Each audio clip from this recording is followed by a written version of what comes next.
अहो असं नाहीये, इकडे बघ, माझ्याकडे बघा, मी डोळे पुसले, काहीही झालेलं नाहीये, सगळं चांगलं होणार आहे.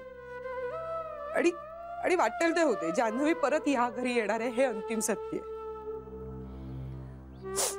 मी आता डोळ्यात पाणी आणणार नाहीये.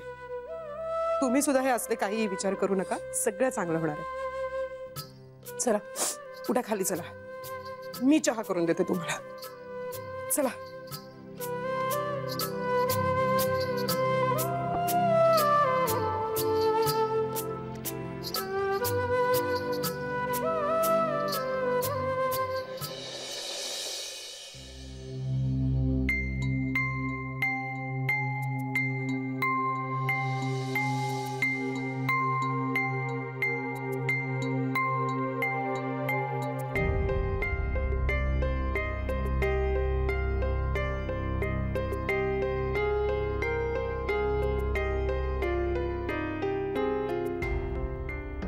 कुणाबद्दल बोलताय तुम्ही? तुमच्या मिस्टरांबद्दल, श्रीरंग गोखल्यांबद्दल.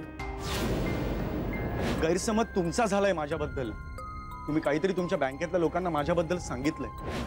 हो, ते तुमच्याशी बोलू सुद्धा देत नाही. तो तुम्ही श्रीरंग गोखलेंच्या पत्नी आहात आणि तुमच्या मावस सासूसाठी मॅट्रिमोनियल साइटवरून तुम्ही मला अप्रोच केलं होतं. माझ्याकडे तुम्ही मला पाठवलेले मेल्स आहेत. पहिला मेल चेक करा, जनरल पाठवला होता, तुमची माहिती पाठवा वगैरे. पुढचा मेल चेक करा, त्या मेलमध्ये सरस्वतीची सगळी माहिती तुम्ही दिलेली आहे आणि तिचा फोटो सुद्धा अटॅच केलेला आहे. बघण्याचा कार्यक्रम कुठे करायचा, कधी करायचा याबद्दल आपण फोनवर बोलूया असं तुम्ही त्या मेलमध्ये म्हटलेलं आहे. आणि तुम्ही तुमचा नंबर सुद्धा खाली लिहिलेला आहे आणि तुमचं नाव लिहिलेलं आहे, मिसेस जान्हवी श्रीरंग गोखले. आणि तुमचं नाव लिहिलेलं आहे, मिसेस जान्हवी श्रीरंग गोखले.